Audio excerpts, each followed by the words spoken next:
think gas scoops take turret slots? I guess we'll find out. Unable to bring gas cloud scoop 1 online, requires gas cloud harvesting. Okay. Oh. So I remember noticing this when I was planning out this whole challenge, that the gas cloud harvesting skill was super expensive, but I had forgotten about it until now. 39 million ISK to inject the skill. Usually you can get them a little bit cheaper on the market. No NPC orders in the region. I'm gonna have to check on Eve Tycoon and see which NPC corps sell gas cloud harvesting and how much they charge for it. Eve Tycoon tells me that I can buy the skill for 30 million ISK instead of 39 million ISK from Intaki Corporation, who have stations in Syndicate. But that still means we're going to need 30 million ISK. We currently have 7. So I guess it's time to hop in Catherine, go earn some ISK.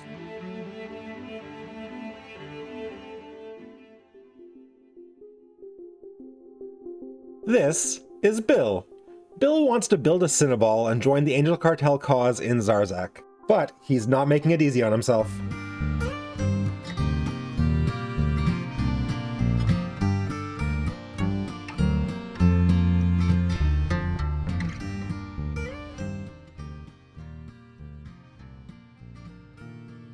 Okay, it's been exactly half an hour of ratting. We've cleared 3/4 of the belts here in Albras, and our hold's full, and we just had a rough triple battlecruiser spawn, which saw me dip into structure for a second, but everything's fine. So we're going to drop off the loot, and we're going to take a look and just see, you know, N of 1, N of 1/2. We only ratted for half an hour, but I'm curious to see what kind of ticks we're getting out here.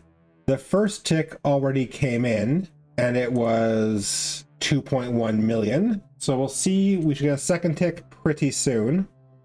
Okay, so the second bounty tick came in, and it's another 2 million. So we made right around 4 million from exactly 30 minutes of ratting here in Albras. We have a bunch more ISK to earn, so we're going to go out and kill some more NPCs. But I'm curious to pop over to Nullsec in Syndicate and try our hand at the belt ratting there. We saw the systems had quite a few belts, and I'm curious to see how much more profitable that might be. I'm hoping we will be able to handle it. Honestly, the rats that give us the most trouble in this afterburner destroyer are destroyers. Let's actually take a moment to look at the fit on Catherine the Catalyst and why I think this is a good match for Nullsec belt rat. This is actually a pretty basic Tech 1 blaster catalyst fit. As you can see in the high slots, we have a full rack of base model Meta Zero neutron blasters. In the mid slots, we have an afterburner and a web. And then in the lows, we have an armor rep, a damage control, and a magnetic stabilizer, with 2 damage mods in the rig slots as well, 1 for rate of fire and 1 for raw damage. The whole fit costs just 4.4 million ISK, and honestly half of that is the rigs, but I wouldn't recommend leaving them off because you'll lose about 25% of your DPS. And as you can see, this ship is really built around the idea of DPS. There's not much of a tank. That armor rep is not going to keep us alive very long under sustained fire. But with belt ratting, especially belt ratting in something small like a Tech 1 destroyer, our primary game plan is avoiding damage, not tanking it. Because we're using blasters, we're going to want to get right up in the grill of whatever we're fighting anyways. And between the afterburner and the web, we'll be able to get into a tight 500 meter orbit and stay there, which against a ship with large turrets means they just won't be able to track us. We'll take 0 damage from a railgun battleship if we're in that orbit. Our tank is our speed and our relatively small signature radius. When you're belt ratting against larger ships and something small like a frigate or a destroyer, as long as you keep moving, those battleships won't be able to hit you at all, and the cruisers and battle cruisers will only be able to hit you if they've got a certain amount of range from you. So against one cruiser or battle cruiser, again, you're totally safe at 500 meters, but against a number of them, when you're orbiting one, the other ones will be hitting you. So a spawn with multiple battleships is no threat to Catherine. A spawn with multiple cruisers or battle cruisers can be a bit tricky at the start. And in fact, the most dangerous type of spawns for this ship is actually one that has like 4 or 5 destroyers in it, because we can't mitigate the damage against them at all, and our single armor rep is going to have a real hard time keeping up with the amount of DPS they put out. So this fit, as we discovered in past episodes, runs into a lot of trouble against swarms of smaller enemies. But against the 1 or 2 battleships and battlecruisers that you encounter in a nullsec asteroid belt, you're actually quite safe. And the Catalyst, with the blasters especially, of all the frigates and destroyers, is really well equipped to chew through those battleships pretty quickly. You can do this low-sec and null-sec belt battleship hunting for bounties and loot in almost any T1 combat frigate or destroyer. It takes about 100 DPS to reliably break a belt battleship, but more DPS is way better. If you have 100 DPS and the battleship you're fighting reps 90 damage per second and has 20,000 effective hit points, which is within the range, then you will eventually break it, but only 10 DPS is getting through, so it'll take you almost 30 minutes to break that one battleship. If you have twice as much DPS, then 110 gets through, so it doesn't take you 15 minutes to break the battleship, it takes you 3. We've got 280 DPS, and in fact, we are killing those belt battleships in about 2 minutes at a go. So, given that each one gives us between 1 and 2 million ISK bounty, if we can line them up and knock them down, our ceiling for ISK per hour is actually pretty high. But of course, you do spend time bouncing belt to belt and system to system, trying to find those battleships to kill.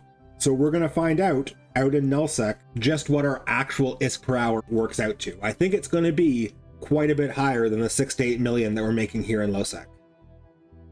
Let's find out. Let's get out of the border system. There's nobody here, but I feel like there's a slightly higher risk of someone just popping their head in here and spotting us than there is if we go one jump over. Now we have an empty system, not a border system, bunch of belts. It is 4:25. We're gonna do some ratting. Okay, this is a good looking spawn. 3 destroyers, 2 battleships. We'll take out those destroyers first. I'm more scared of them. These multiple battleship spawns are something that we never saw in lowsec. If we can find a bunch of these, this is when our ISK per hour in the belt is going to really skyrocket. I'm a little confused with these guys who keep Caldari shuttling in and out of system though. It's very strange behavior. I can only assume eventually they're going to come back in something that's not a shuttle.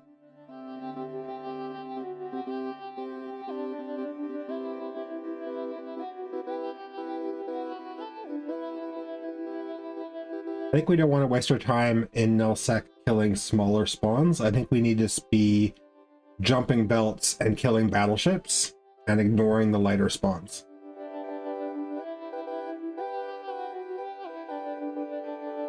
Again, this is looking dangerous to us right now with the incoming DPS, but it's actually these cruisers who are the biggest danger to us. And once we catch them with the web, they go down pretty fast.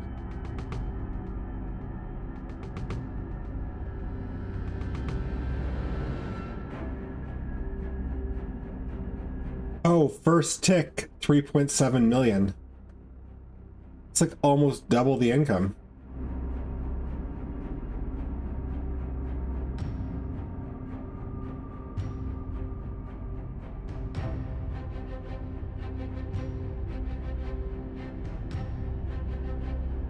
Run out of ammo. I've got one last battleship that's almost dead here, so I'm flying over to these destroyer wrecks I created to see if I forgot to take any ammo out of them. No ammo in that guy. I guess I'm not going to quite make it to an hour of null ratting. No ammo. Alright, time to head home. So all of our bounty ticks have come in from our ratting yesterday here in Albres and out in Syndicate. If we look at all of the bounty ticks we've ever received, that 7 million ISK single tick that we got in 8V TAC is the biggest bounty tick we've received ever by a pretty big margin. If we can maintain this or even optimize it a little bit, then that makes our ISK goals for our BPOs and our reaction formulas actually look approachable. We currently have 24.8 million ISK, and we still need to have at least 30 in order to buy our gas cloud skill book, and we'd really like to get up to like 40 so that once we buy it, we still have that sort of 10 million ISK buffer I like to keep. So given that we still need to earn about another 15 million ISK before we proceed on to the next step in our plans, we're going to head back out to Syndicate and see if we can't maybe knock it off even in just 1 hour. But first, this. So, to my mild surprise, I've had multiple requests to show Bill's skill queue more often and talk about Bill's skill training plan. I've been reluctant to show the skill queue too much in these videos for a couple of reasons. The first is just that I think it's kinda dry, but I mean, you asked for it. The second reason, though, is that Bill's skill queue is often full of spoilers. What's at the top of the queue, more often than not, is something that I'm hoping to do in the next couple of episodes, but that I haven't talked about yet in any video that's online, so I avoid showing the skill queue just to avoid spoiling what I'm planning. But since today's goal is actually all about getting a new skill, it seems like as good a time as any to open up the skill window. I don't think there's really any spoilers here right now. I don't spend a lot of time trying to optimize my skill queue. There's a lot of advice out there about the way that you should train things, saying if you do this before this, then you're wasting skill points, and how to optimize your remaps. I don't think it's any fun to take that advice too much to heart. And in fact, of the general principles that I follow when laying out my skill queue, the number one principle is prioritize fun. The thing that you want to be doing right now should be at the top of your queue, regardless of whether it's the most efficient thing you could be training. That said, there are some common mistakes to avoid, and the other three principles that I follow are mostly about how to prioritize fun without totally messing yourself up. So the first principle is, if it's worth training to 3. The way skill training works, each level from 1 to 5 usually gives you equal benefit, but they don't take equal time. Each level takes about 5 times as long to train as the level before. You can usually get the first level of most skills in a matter of minutes, and then the second and third level will take a few hours and up to a day. And then after that, you're looking at actually planning multiple day trains. So if you're getting in something new, like a mining frigate, then pump it to 3 straight away, and then slot 4 in somewhere later where it feels sort of appropriate. But it rarely makes sense to train into a new ship and then leave it at 1 or even 2. The second principle, very closely related, is a sort of 80-20 rule, which is to remember that you get 80% of the benefit for 20% of the training time if you train something to 4 rather than 5. In the long term, the stuff that you're doing, that's your bread and butter, you're going to want to push all of the relevant skills to 5, but you can sit at 4 for a long time and not really worry about it. The 80-20 rule reminds you that 4 is good enough, 80% of the value, 20% of the time.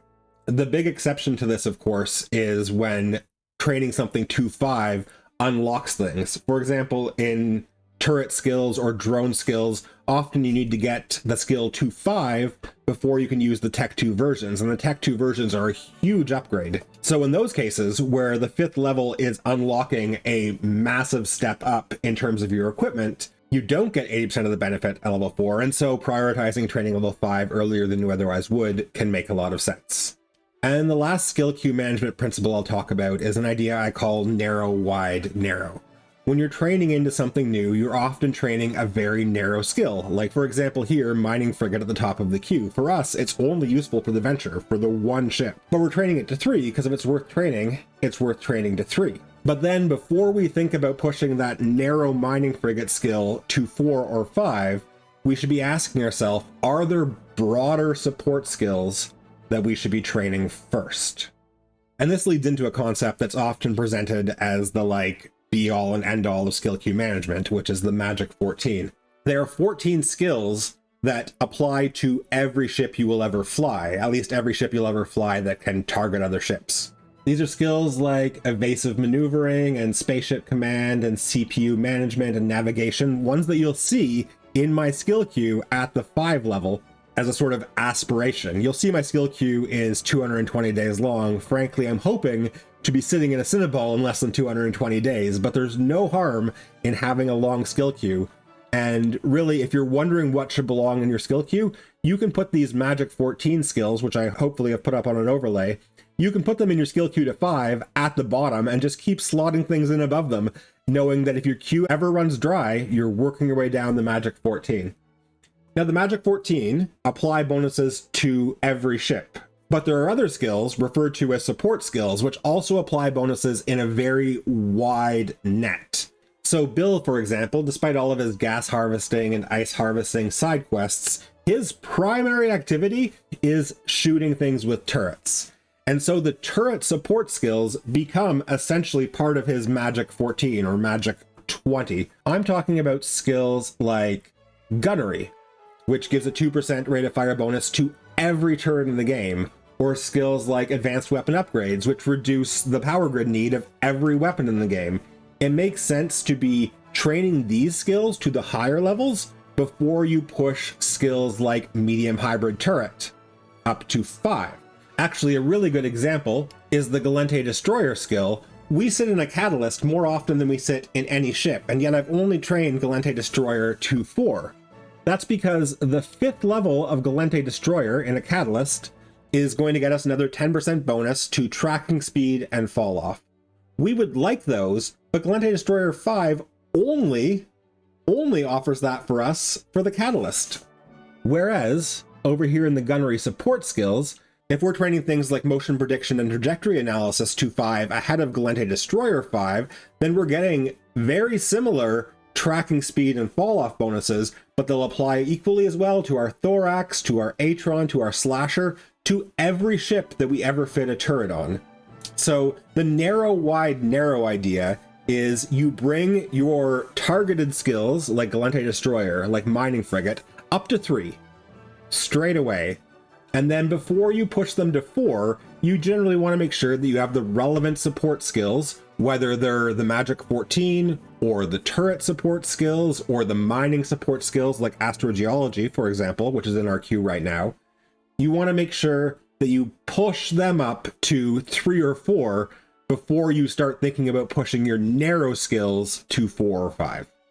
And I mean, that's basically it. I follow those 4 principles, and then I accept that there probably is some inefficiencies in here, but I'm not going to worry about it.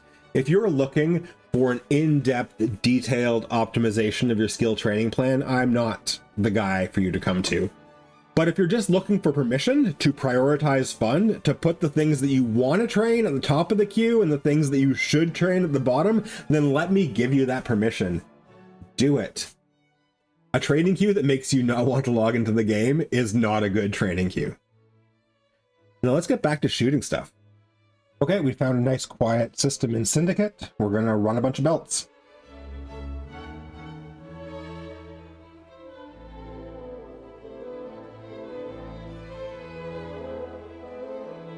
So our ratting adventure has brought us over into Outer Ring, and I found a quiet system here, which I notice on D-Scan has 4 Athenors in it. Which reminds me, there's something else we need to be keeping our eyes peeled for while we're collecting the ISK to buy our gas harvesting skill book.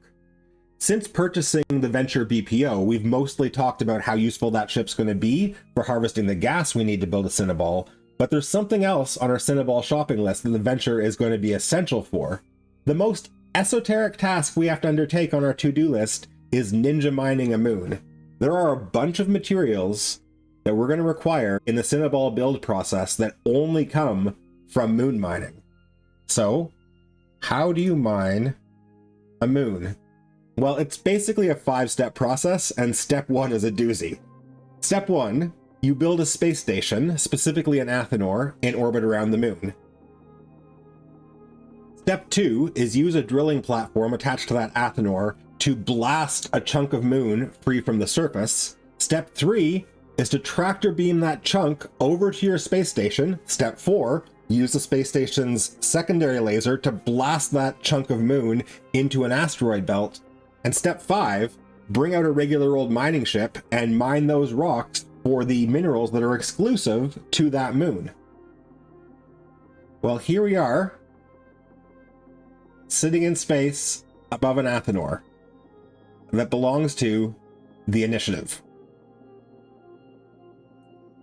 There's the moon, and there is a chunk of that moon that has been blasted free, and is currently being tractored over to the Athenor, where it will eventually be blasted into a mineable asteroid belt.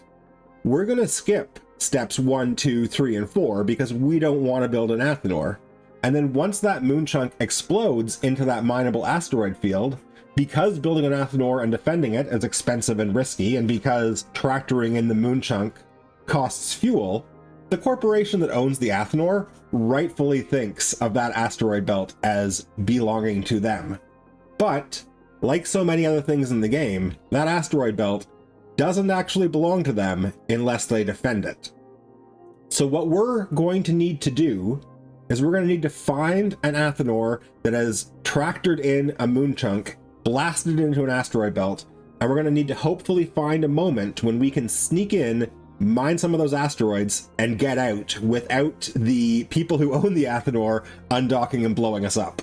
Now, this moon chunk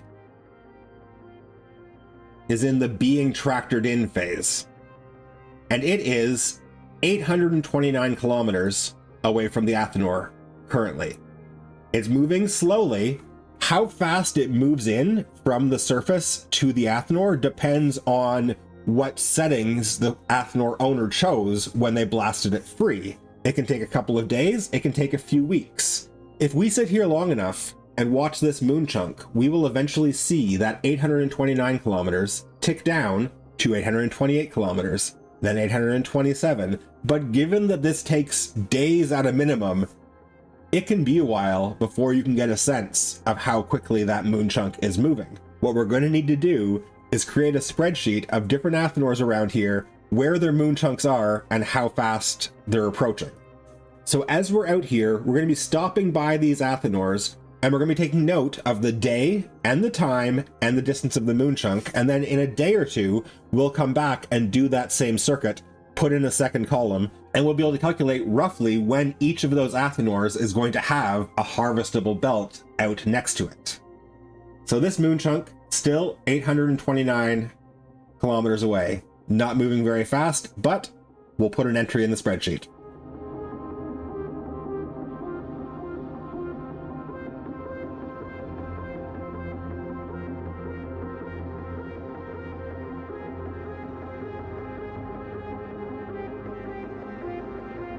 I'm having to overheat my afterburner to catch up to this Guardian spy who's webbing me. Actually under a fair bit of heat here until I get this web off. I'm gonna have to heat my armor up too. Because this elite frigate is webbing me down, I'm taking so much more damage than I usually would from these non-elite battlecruisers. But I think I've got this. Looking good now. Good. Now we should be fine. Unheat this. Put my webs on these guys, and mitigate the damage from them reasonably. I'm in structure, but my armor should momentarily start climbing back up. That was close. That's the first time I think I've encountered a kiting elite frigate with web and point that is holding me out of blaster range.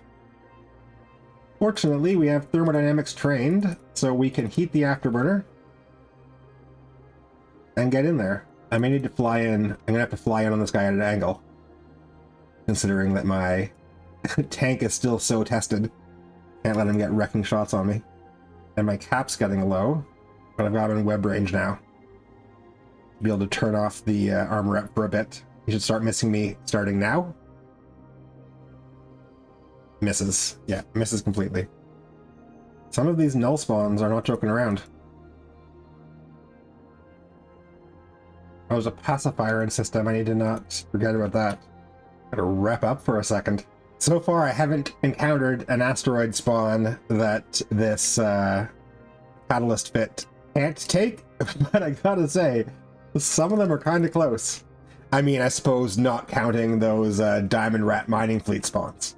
There are some special case exceptions. Oh, and a 4.6 million ISK bounty tick came in, and we have ticked up over 30 million ISK. We can now afford to stop in and buy our gas harvesting skill book, and we're already out in nullsec, so we'll probably do that on the way home. Oh, and another meta damage mod to mark the occasion. So on the way to pick up our skill book, I've actually stopped off in 8 VTAC to do a tiny bit more ratting, because I couldn't help but notice that this system is actually perfect for us to rat in right now. It's empty of people. It's got 167% bounty risk modifier, which is pretty darn good. It's got a lot of belts, but most importantly, It's currently under the effects of this weak metaliminal exotic matter storm. Now, these matter storms are sort of wandering effect events that travel through nullsec, and at any given time, a few systems in a cluster together will be under the effect of any given storm. And the storms impart a whole whack of different effects upon your player ship, but also upon the NPCs. And the effects of this storm, when put in together, couldn't be better for Catherine. First off, it gives a 10% reduction to ship kinetic resistances, which affects us as well, but we're usually trying not to take damage. Meanwhile, the damage type that we're dealing is primarily kinetic, which means that these ships are going to be taking essentially 10% more damage from us. We've got a bonus to our scan resolution, which lets us lock faster, a bonus to warp speed, which is massive for getting between belts and getting up that ISK per hour, and also a bonus to our armor rep cycle time. Basically, this system right now is just making Catherine 10% better at everything she does, while also cutting down the time in between belts almost by half. I really feel like in this system, while the storm is in effect, we're probably going to see an ISK per hour that's like 25 to 30% above what we would otherwise see. Scimitar, Hurricane on D-scan. I think I might have gotten caught in trouble. We'll see what I find on the other side of this gate.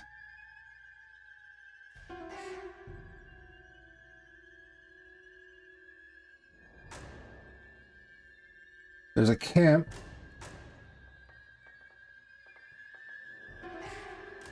But it's not for me. Whew. So the bubble was 100 kilometers away from me when I landed in system. If I was landing on that grid and my path was coming through the bubble, then I would get caught by it.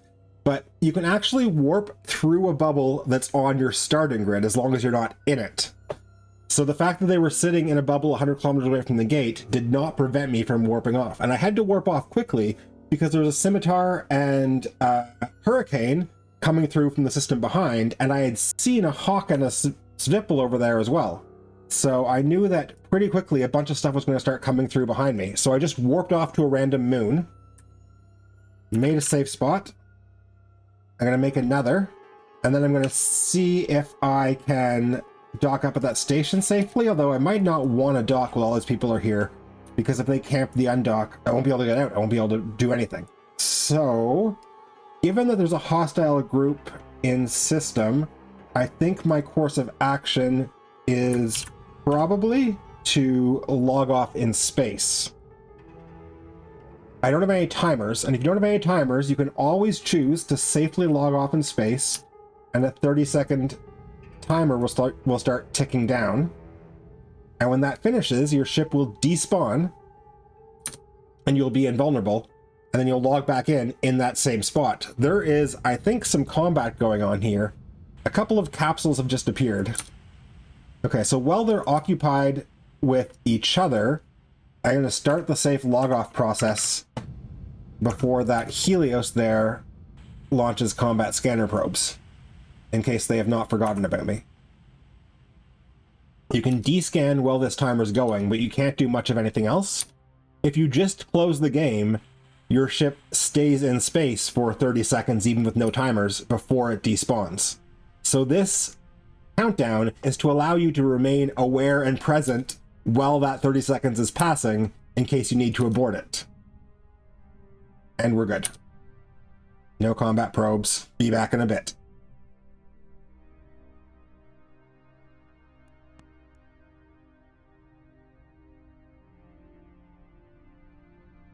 So there are a whole bunch of people still in system, and they've intermittently been on the K5 gate, which I want to go through. And sometimes they move away, but they've got stilettos, which warp very fast, and there's still, 100% bonus to ship warp speed in this system. So stiletto can be across the system in a matter of seconds. So I don't feel safe leaving the system yet, especially because I know that these guys have been operating on the other side of K5 as well. So even if the gate's clear, I don't know what's on the other side of it. So what I'm doing is I'm burning an undock bookmark with an afterburner, which is nerve-wracking in a busy system, so that I can log off here and be sure I won't be camped in station when I log back on tomorrow. The good news is that gas cloud harvesting just finished training to level 1. Number 2 is on the way. And then 3 as well. If it's worth training, it's worth training to 3, right? Okay, we're 180 kilometers from the station. We seem to be directly in line with the undock. We're going to dock back up and log off for the night. Even if we die on the way home, though, we achieved our primary goal. We earned our 30 million ISK and then some. We still have 19 million left over after buying the skill book. We bought the skill book and we started training it, so even if we get killed and potted on the way back, they can't take that away from us. Good night, Catherine. Okay, I've just logged in quickly before work, and X-Tech M looks more or less empty for once, so I'm going to make a run for it.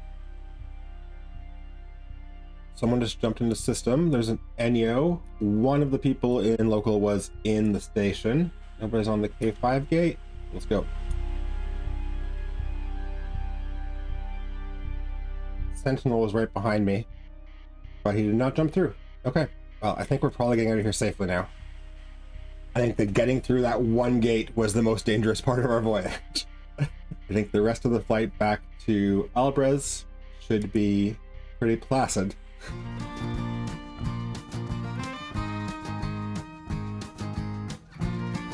And we're safely back home in Albres. Time for a quick ISK per hour update now that we've got an extended nullsec ratting adventure under our belt. In lowsec, we were regularly pulling in about 2.5 million ISK in bounties per 20-minute tick, for an ISK per hour around 6 to 9 million. Out in nullsec, our bounty ticks were a lot higher, up to 7 million ISK ticks. The average was probably around 5 million, so we're looking at something like a 15 million ISK per hour, which is about double what we were getting in lowsec. So if you're ratting in something like a Catalyst, it certainly seems like those nullsec belts are a lot more profitable. Although I will say that we did spend some time running from hostiles, and at one point I did log off for the night in a station to avoid a camp. So you do have to count that in. If you can spend less than half of your time in nullsec running from pirates, then you're making more ISK per hour. If you spend more than half of your time running away from hostiles, then maybe lowsec's a little bit more profitable in the long run. I don't know. I enjoy it. I think in the future, when we're looking to grind out ISK in a Blaster Catalyst, we're going to be going to the belts in Null on a regular basis. We brought back from Syndicate a whole bunch of 500 MN battleship micro-warp drives, which are honestly at least as good as those Hictor points in terms of the minerals that we process into. So we're just going to reprocess all of this now. We really have settled into Albres. And I suspect that once we do, guys, we can build a thorax like a phoenix back from the ashes. Yes, please. Go. And we can finally online these gas harvesters. Vera is ready to harvest gas. But before we can huff any gas into Vera's mining hold, we first need to find it. So it's time to assemble our probe.